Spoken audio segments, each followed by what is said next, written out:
To the elite, battle-hardened fighter pilots of the Imperial Japanese Navy in the spring of 1942, the aircraft parked on the decks of the American carriers were not considered serious threats.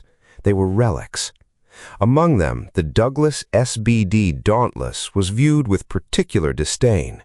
It was a slow, boxy tail dragger with a top speed that could barely cross 250 miles per hour under absolute maximum throttle. To the legendary, highly disciplined aviators who flew the razor-sharp Mitsubishi A6M0, this lumbering American machine was nothing more than a slow-moving target, an easy kill destined to burn and plunge into the sea. Even the American crews who flew and maintained the Dauntless were painfully aware of its massive performance gap. They took the aircraft's official military designation, SBD, and twisted it into a dark, self-deprecating piece of gallows humor. They did not call it the Dauntless, they called it slow but deadly. But in the desperate, terrifying early months of the Pacific War, as the Japanese military machine swept unchecked across Asia and the ocean, the deadly part of that nickname was nothing more than a distant, unproven hope, while the slow was a terrifying, everyday reality. To understand why the SBD was so heavily criticized, one must look at the terrifying mythos of the enemy it was built to fight. Under the brilliant command of Vice Admiral Chuichi Nagumo, the First Air Fleet, the legendary Kido Butai, had achieved a status of near invincibility. From the devastating surprise strike at Pearl Harbor to the conquest of Wake Island and the absolute destruction of Allied shipping in the Indian Ocean, the Japanese naval air arm had never known defeat. Their pilots were the absolute elite of global aviation, boasting thousands of hours of rigorous combat experience. They operated the Zero, a fighter so agile, so aerodynamically pure, that it could effortlessly dance around any fighter the United States could throw against it. To pitch a sluggish, heavily laden dive bomber against this wall of veteran air supremacy seemed like an act of absolute strategic madness. The physical limitations of the Dauntless were built directly into its iron skeleton. While other carrier-borne aircraft of the era featured folding wings that allowed ships to pack dozens of planes into tight hangar decks, the SBD was a rigid, unyielding brute. Its chief designer, the uncompromising Ed Heinemann, had flatly refused to incorporate folding wing joints, arguing that they added dead weight and introduced a structural point of failure.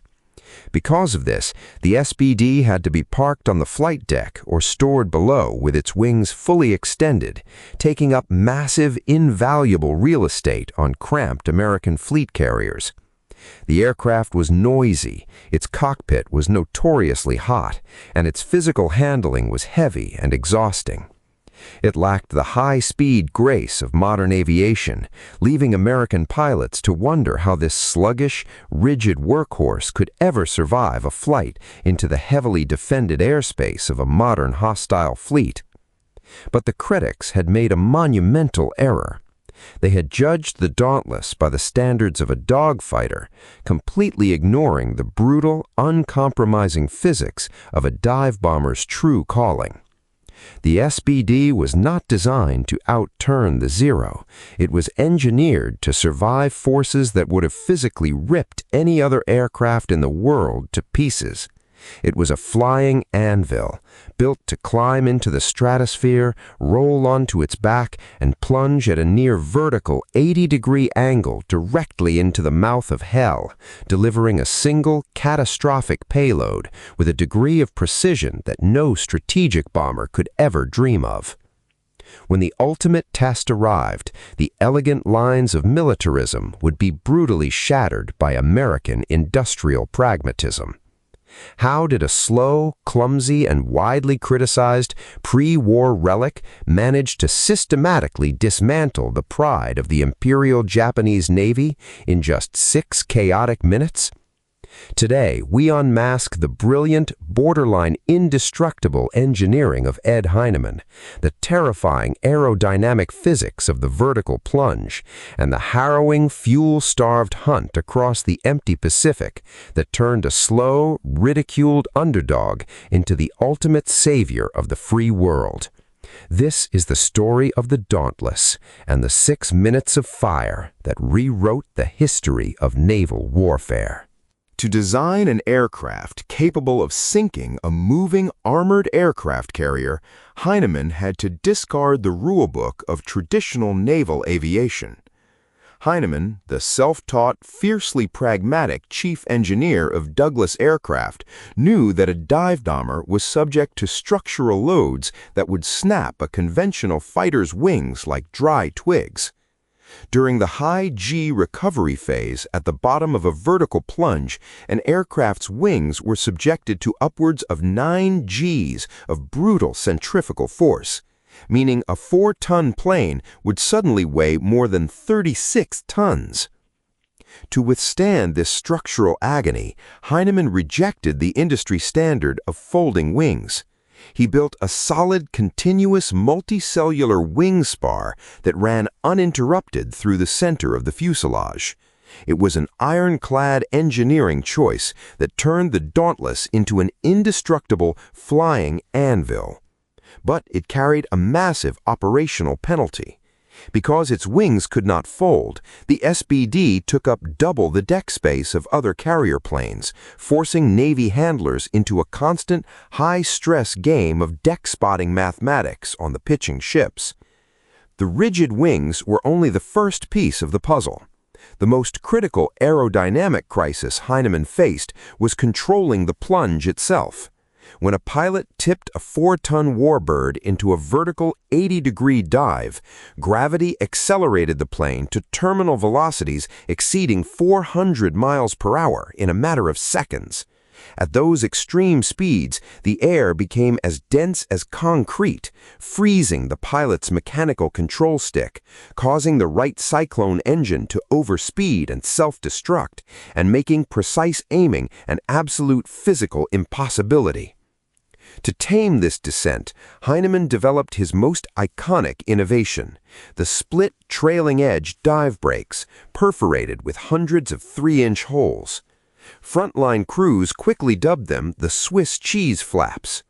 As they deployed, these perforated metal plates disrupted the low-pressure vacuum behind the wing, bleeding off excess speed and preventing violent, high-speed aerodynamic buffeting.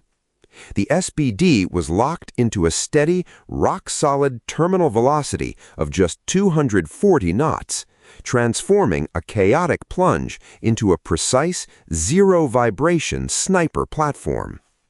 But locking the plane on target was useless if the weapon itself destroyed the aircraft. Because the SBD dived at a near vertical angle, releasing a bomb directly from its belly meant the heavy payload would fall straight down, passing directly through the spinning 10-foot steel blades of its own propeller. Heinemann's team solved this lethal mechanical paradox by inventing the centerline bomb displacement trapeze. Upon release, a pair of heavy steel arms swung the heavy payload, 1,000-pound high-explosive bomb, down and forward in a perfect arc, carrying it safely past the spinning propeller arc before letting it loose into the void.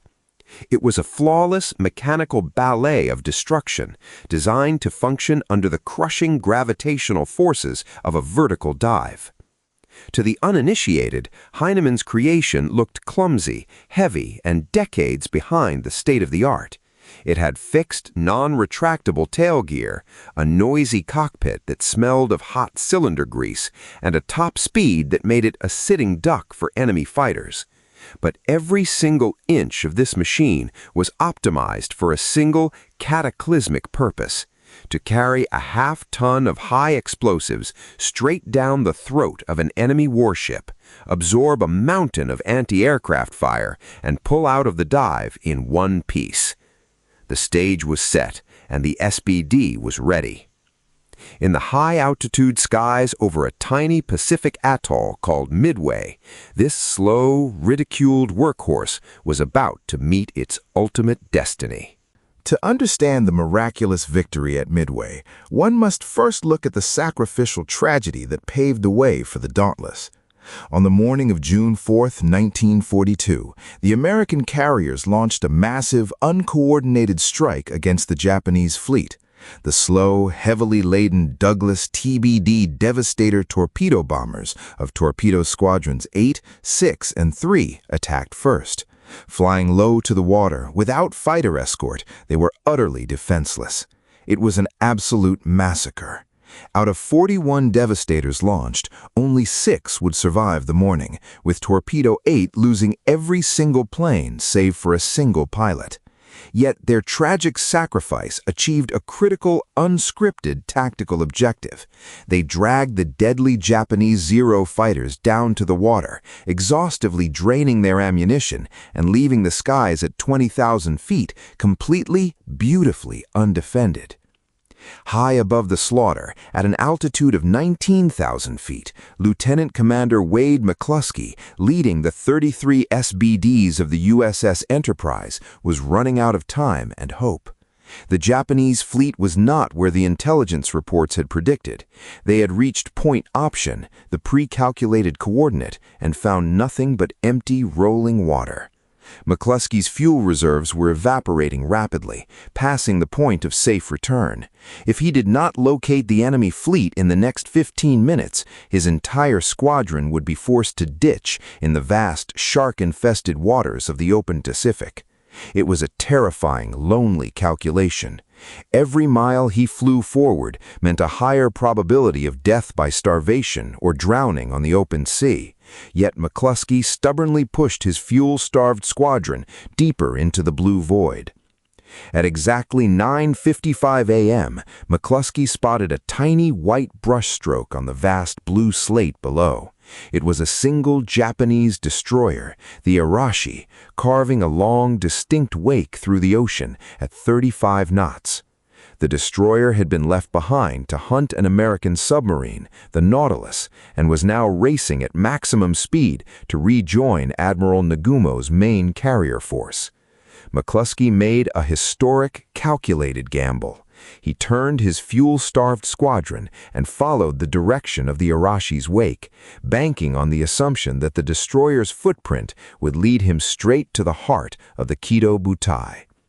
At exactly 10:20 a.m., the clouds parted and the empty Pacific gave way to a sight that made the American pilots' blood run cold. There, stretching across the water, lay the mighty carriers of the Imperial Japanese Navy. The giant red circles of the Heinemann, painted on their pristine wooden decks, gleamed in the morning sun. The ships were in the middle of rearming their aircraft. Their flight decks were cluttered with high-explosive bombs, torpedoes, and fuel hoses. The Japanese lookouts, still scanning the low horizons for more torpedo bombers, did not look up. The skies at 20,000 feet were empty, silent, and entirely yours. The trap was set, and the juggernaut of the Pacific was about to fall from the heavens. At exactly 10:22 a.m., the sky above the Japanese fleet broke into an absolute nightmare. Out of the blinding glare of the morning sun, the SBD Dauntlesses fell like striking gargoyles. The Japanese lookout teams, thoroughly distracted by the low-level torpedo onslaught, did not raise the alarm until the airframes were already roaring down at 240 knots. For the young American pilots, their bodies fighting the terrifying physical strain of vertical gravity, the world shrank down to a single point, the bright red circle of the Heinemann painted over the wooden flight decks. They pushed through the thick wall of ascending anti-aircraft fire, holding their control sticks with white-knuckled two-handed grips as the heavy Swiss cheese flaps stabilized their descent. At an altitude of just 2,500 feet, as the carrier decks grew so massive they swallowed their entire field of vision, the pilots pulled their mechanical release levers. The steel bomb trapeze swung the 1,000-pound high-explosive payloads forward, dropping them clear of the spinning propeller arcs before the pilots initiated their brutal, spine-crushing 9G pullouts. The timing of the strike was a cataclysmic catastrophe for the Kido Butai. Admiral Nagumo's carriers were in their most vulnerable state, caught in the middle of a frantic tactical rearmament. Their hangar decks were dense, pressurized death traps, cluttered with volatile aviation fuel hoses, stacks of loose, high-explosive bombs, and fully fueled aircraft.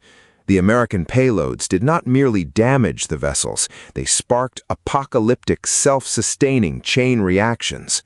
The carrier Kaga was struck by 4 direct 1,000-pound hits, her bridge vaporized, and her hangar decks transformed instantly into a continuous furnace. Simultaneously, the carrier Soryu was blasted 3 times, her internal boilers rupturing and her entire superstructure engulfed in a towering wall of thick, oily black smoke. In a matter of minutes, the pride of the Japanese Empire was reduced to burning, doomed steel hulls. But the crowning, surgical blow of the apocalypse was delivered by Richard Dick Best, the brilliant commander of Bombing Squadron 6. Due to a chaotic communications error, the majority of the U.S. dive bombers had targeted the Kaga, leaving the Japanese flagship, the Akagi, entirely untouched. Realizing the fatal mistake, Best broke away from the main formation with just 2 other wingmen. Diving with clinical, cold-blooded focus through a curtain of heavy cruiser fire, Best aligned his sight with the center of the Akagi. At 2,000 feet, he released his single 1,000-pound bomb. It was a shot of near impossible precision. The heavy payload pierced the middle of the flight deck, punched straight through the wooden planks, and detonated directly inside the upper hangar deck. The blast instantly vaporized a squadron of fully fueled Nakajima torpedo planes, severed the ship's water mains, and doomed the legendary flagship. With a single bomb, Dick Best had decapitated the command structure of the Japanese fleet. By late afternoon, the surviving SBDs would return to track down and destroy the 4th and final carrier, the Hiryu, completing the single most decisive, history-altering naval victory of the modern era.